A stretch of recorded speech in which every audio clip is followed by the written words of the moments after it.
Hello' everyone, কি খবৰ আপোনালোকৰ?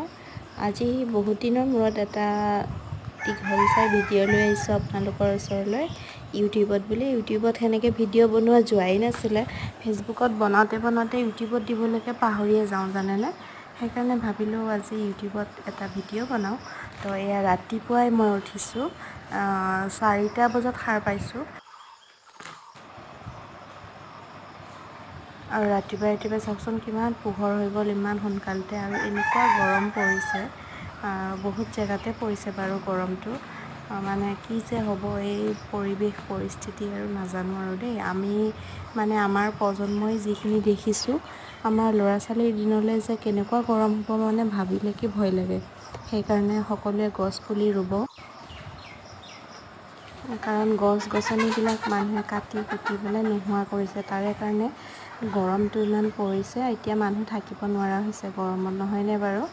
আৰু সেইকাৰণে ভাবিছোঁ এইখিনি আমাৰ অলপ জংঘল হৈ গৈছে পিছফালে।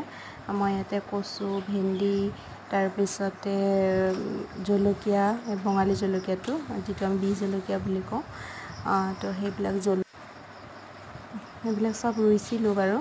কিন্তু দেখিছেনে ইমান জংঘল হৈ গ'ল। আৰু এইবিলাক ফুলৰ গছ মানে অলপমান গুটি পৰিলে কি মানে এই ফুলডাল ইমান যে হয়, কিন্তু ইমান ওখ হৈছে ফুলহে লগা নাই।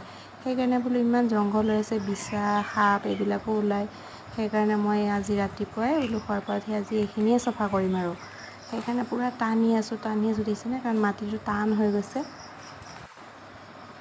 সেইকাৰণে মানে গছডাল উঘলি পেলাই অহা নাই, একেবাৰে মাটিটো টান খাই ধৰি আছে। হ'লেও এইখিনি মানে চফা কৰিছোঁ, কাৰণ ছোৱালীও আমাৰ এইফালেদি অহা যোৱা কৰি থাকে। এইফালে নহয় আচলতে, কাষেদি খুৰাহঁতৰ তাতে সেনেকৈ আইতাহঁতৰ তাতে অহা যোৱা কৰি থাকে। সেইকাৰণে বোলো এইখিনি চফা কৰি দিওঁ আজি। কিন্তু গোটেইখিনি চফা কৰিব নোৱাৰিলোঁ, কাৰণ বহুত টান হৈ গৈছে মাটিটো। পিছত মানে কোৰ দি পেলাই চফা কৰিব লাগিব। হাতেদি এইখিনি খালি মই ফুলখিনি গোটেই উঘালি দিছোঁ মানে, আৰু বনো কিছুমান উঘালিছোঁ আৰু। কাৰণ চাফ চিকুণ কৰি থাকিব লাগে গৰমৰ দিন যিহেতুকে, নহয়নে বাৰু? আপোনালোকে বাৰু এনেকৈ কৰেনে বাৰু? বহুতে কৰে আচলতে। আৰু গৰমত মানে দিনততো কৰিবও মন নাযায়, আৰু পিছবেলাও সেনেকৈ নোৱাৰোঁ কৰিব। ছোৱালী উঠি যায়, সৰু ছোৱালী আছে, কাৰণ ইহঁতে ডাঙৰ নোহোৱালৈকে একো এটা কাম মানে শান্তিমতে কৰিব নোৱাৰোঁ। মই কামবিলাক শান্তিমতে কৰিহে ভাল পাওঁ দেই পিছে।